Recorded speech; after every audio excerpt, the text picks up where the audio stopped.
Hey everybody, it's your girl Bondy Blue, and I am back for another Black Ink Crew all by itself, y'all. All by itself. So y'all, Walt is knocked out in the shop, laying on the sofa, drooling on everything. Somebody's ass, Donna's, has been right there. Your face just right there. Whatever, I ain't got time for this. Donna is blaming Sky for what happened with Alex. I'm like, well, girl, I mean, I told you through the TV that was a stupid idea, but whatever. Sky says either you didn't do it the right way, or I just don't know what I'm talking about.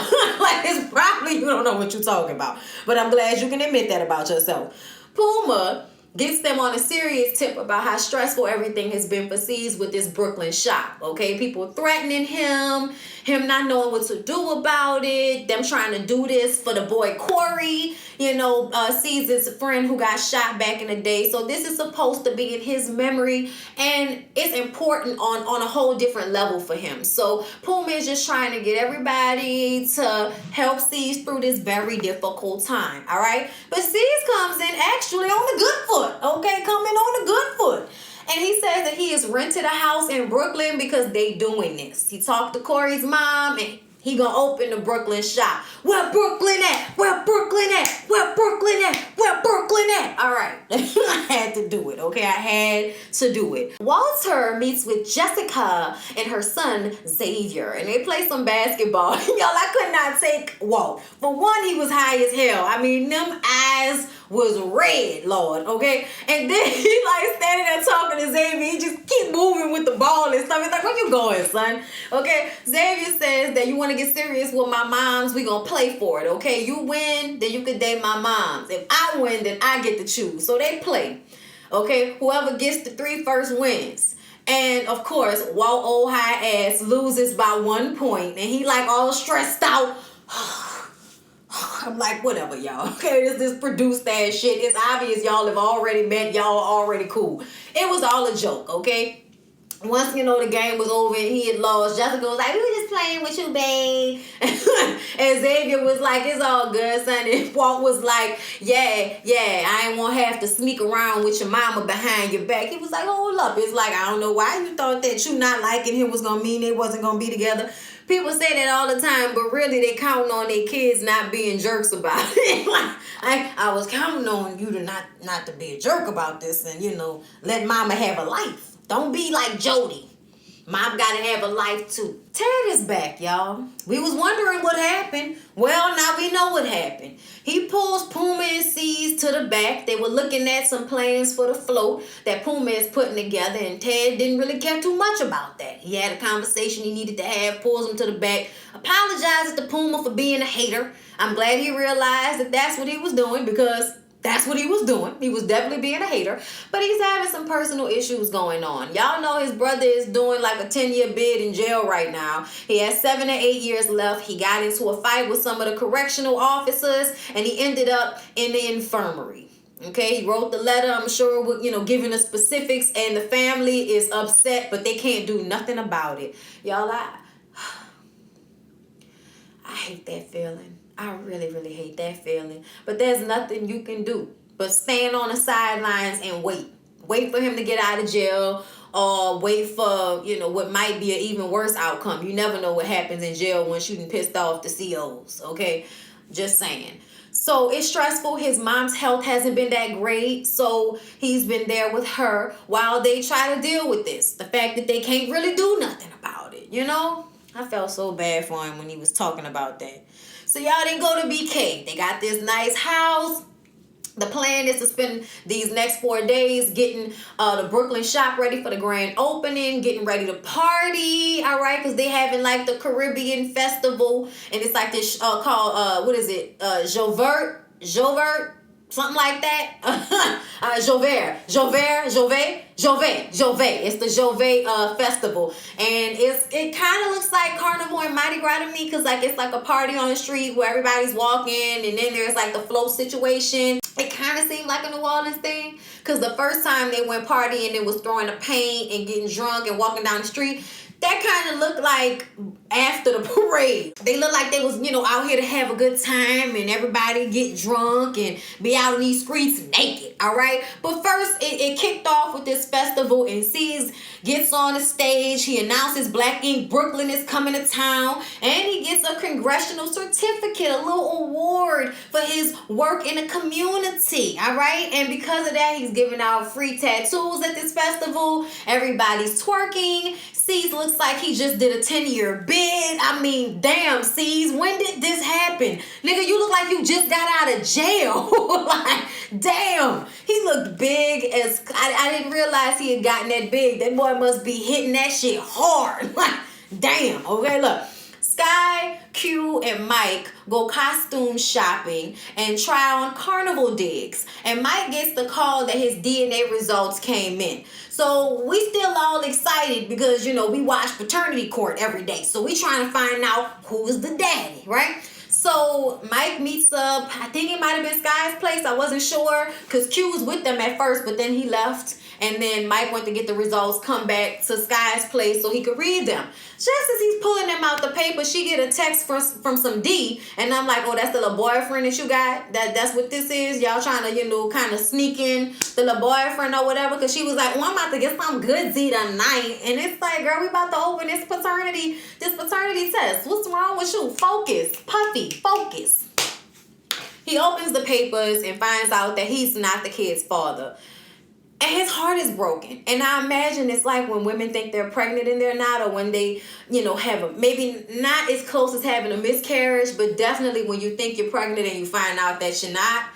I think it's probably along those lines, because even though you might have been scared and thought you were hoping for it to not be happening, when you find out that it's actually not happening, you feel a loss and you feel your heart broken. And that's what he was saying. He's like, he feels relieved, but he also feels heartbroken.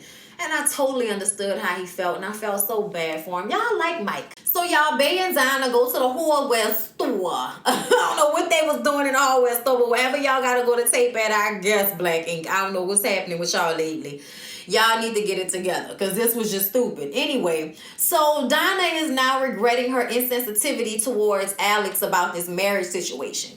And apparently, y'all, I missed the part where Donna said that she actually did tell him that she had like a little 2-year time period in which she wanted to get engaged. But he still hasn't done that yet. And he still isn't ready for that. They haven't talked since he stormed out on taping that day.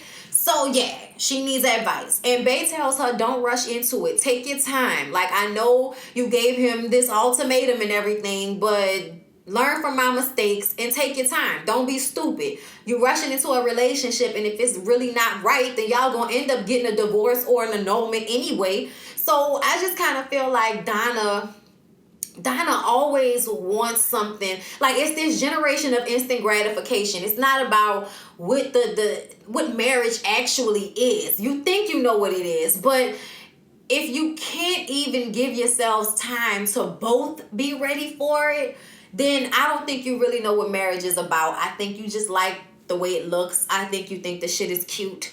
And it's something to do, especially that you're 27 and getting closer to 30 and y'all realize this is something that y'all want for yourselves.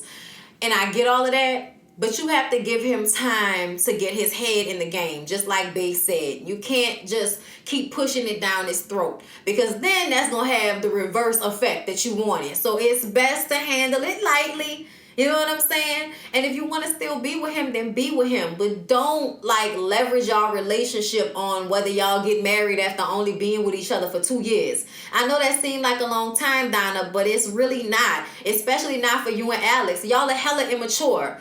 I'm sorry, but y'all are. Y'all are hella immature. He might be a little bit more mature than you because he has a child. But I think that y'all should give it time. And I think if it's supposed to happen, it will happen. And if it's 3 years or 5 years down the line, y'all love will only be stronger if y'all are getting married for the right reasons, regardless of the time. Now, don't be sitting up there 6, 7, 8, 9 years, bitch. Don't do that. I think 5 is a cap for the engagement. 5 is a cap. At least for me, in my mind. Do what you want. But that's how I feel about it.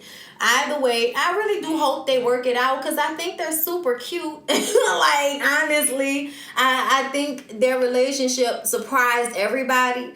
And I think that they're cute. And I think they love each other. I just think they need some growing up going on, basically, before they get into a serious relationship like a marriage. Puma meets with Kwani and the baby just because she decided not to work at Black Ink. Obviously, that situation ain't for you. You a grown woman. You ain't got time for all that, okay? And you got kids to worry about. You can't be in there with all that fighting and bullshit, okay? But they meet up, and y'all, their little son is so cute. I could not take it, okay? The way he was laughing at Puma, making faces at him.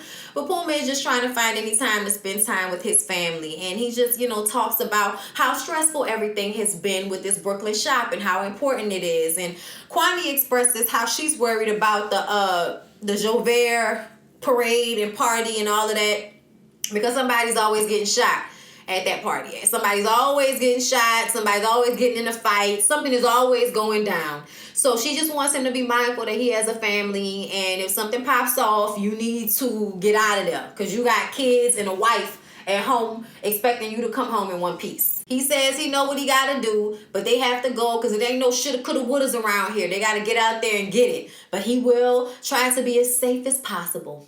So C says that he's finally feeling the fact that he's 40 years old because partying for 4 days is starting to feel like a job to him. And then Kit jokes about how maybe his dick won't work because he's 40 and over. And I just kind of feel like, well, that's not necessarily true. And she was like, a young one is better than an old one. And I was like, not if the young one is after 2 seconds. Okay, some of these old ones know what they doing. Okay, being that thing like it ain't nothing. Okay, all in that shit doing the most. You like, nigga, tap out. Like, cut it out. Jesus Christ. At 5:30 a.m. because the whole little party situation is supposed to kick off at dawn, all right? Or at sunset. Is it dusk? Dawn, dusk. I thought dusk was at night and dawn was in the morning. It is. Okay, so at sunset, they're supposed to be out there partying. And at first, everybody is still hungover and drunk from the night before, except for Tati. Okay, it sounds like they calling her Tati. Okay, and especially when Puma was talking, it sounded like he was singing Tati. I mean, that could be like, the Spanish enunciation of the name Tati, but it sounds Tati. Okay, look. Anyway, she's the only one that is not sleeping because she's been drinking and has never went to sleep. So she decided to go ahead and get some rest. So she didn't come out with everybody else, I don't think. But Kit came out. She had a good time. They were throwing paint. C's was out there. Mike was out there. London was out there. Everybody's having a good time, dancing, playing. And then there's some security issue going on. So the producers are trying to get everybody from the show into some vans. And then Mike passes out and they don't know what's going on with him. So, they go and look at him and he actually was having like a panic or anxiety attack. But Cease comes out of nowhere and throws water on him like, you all right, huh? Get up.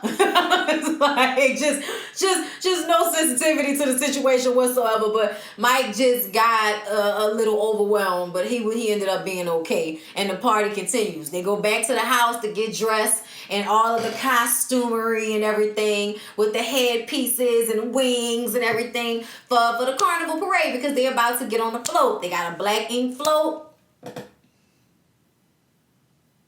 So yeah, the next time y'all want to put together a float, I know New York, I know y'all don't do floats like we do floats, but next time y'all want to do a float, maybe y'all should like look up New Orleans Mardi Gras parade floats, maybe just a little bit, because I mean, in all honesty, all I saw was all the women's asses because the float was just like, that looked rickety. Like, no disrespect, you know what I'm saying? But you got to know where I'm coming from. And I'm coming from Mardi Gras. Okay, in Mardi Gras, the floats got LED lights on them. Like, our floats are insane at this point. Okay, down here in New Orleans. So, I was just kind of...